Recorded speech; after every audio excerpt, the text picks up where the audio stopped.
తులానికి 5,000 డిస్కౌంట్తో బంగారం. ఈరోజు బంగారం ధరలు ఇవే. బడ్జెట్ సెషన్ 2024 తర్వాత బంగారం ధరలు కుప్పకూలుతున్నాయి. వరుస సెషన్స్ లో గోల్డ్ రేట్లు నేల చూపులు చూస్తున్నాయి. ఈ క్రమంలోనే నేడు బంగారం ధరలు మరింత ఆకర్షణీయంగా మారాయి. ఇటీవల జరిగిన కేంద్ర బడ్జెట్ సమావేశాల్లో బంగారం, వెండిపై కస్టమ్స్ డ్యూటీ 6% కుదించడంతో గోల్డ్ రేట్లలో కీలక కదలిక కనిపిస్తోంది. ఈ ప్రకటన తరువాత డౌన్ ట్రెండ్ కంటిన్యూ అవుతోంది. వరుసగా గోల్డ్ రేట్లు పతనమయ్యాయి. ఈ నేపథ్యంలో నేడు అనగా జూలై 30వ తేదీన బంగారం ధరల్లో కీలక కదలిక కనిపించింది.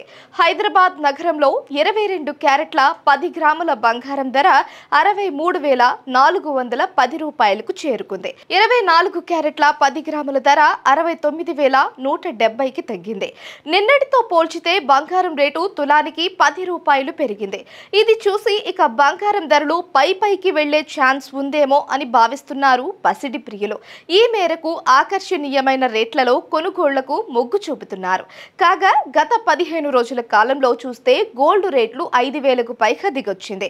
68,000కు పైగా పలికిన 22 క్యారెట్ల బంగారం ఇప్పుడు 63,000 రూపాయల స్థాయికి దిగి రావడం గమనార్హం. గత వారం మొత్తం కూడా బంగారం ధర భారీగా పతనమైంది. ఇకపోతే వెండి ధరలు కూడా బాగా పతనం అవుతూ ఉండడం చూడొచ్చు.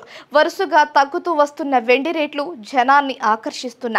హైదరాబాద్ నగరంలో నేడు అనగా జూలై 30వ తేదీన కిలో వెండి 89,600 రూపాయలకు చేరుకుంది. బంగారం, వెండి ధరలు ప్రస్తుతం తగ్గినా భవిష్యత్తులో మళ్లీ పెరిగే అవకాశం ఉందని ఆర్థిక నిపుణులు చెబుతున్నారు. దీంతో పెట్టుబడిదారులు, పసిడి ప్రియులు బంగారం కొనడానికి రెడీ అవుతున్నారు. బంగారం, వెండి ధరలు ప్రస్తుతం తగ్గినా భవిష్యత్తులో మళ్లీ పెరిగే అవకాశం ఉందని ఆర్థిక నిపుణులు చెబుతున్నారు. దీంతో పెట్టుబడిదారులు, పసిడి ప్రియులు బంగారం కొనడానికి రెడీ అవుతున్నారు. వచ్చే ఏడాది నాటికి గోల్డ్ రేటు 1,00,000 దాటుతుందని కూడా కొందరు అనలిస్టులు అంచనా వేస్తున్నారు. ఈ నేపథ్యంలో గోల్డ్ కొనుగోలుపై జనం మొగ్గు చూపుతున్నారు. ఇదే జరిగితే ఇప్పుడు గోల్డ్ కొనుగోళ్లకు రాబోయే రోజులు పండగ రోజులే ఇక.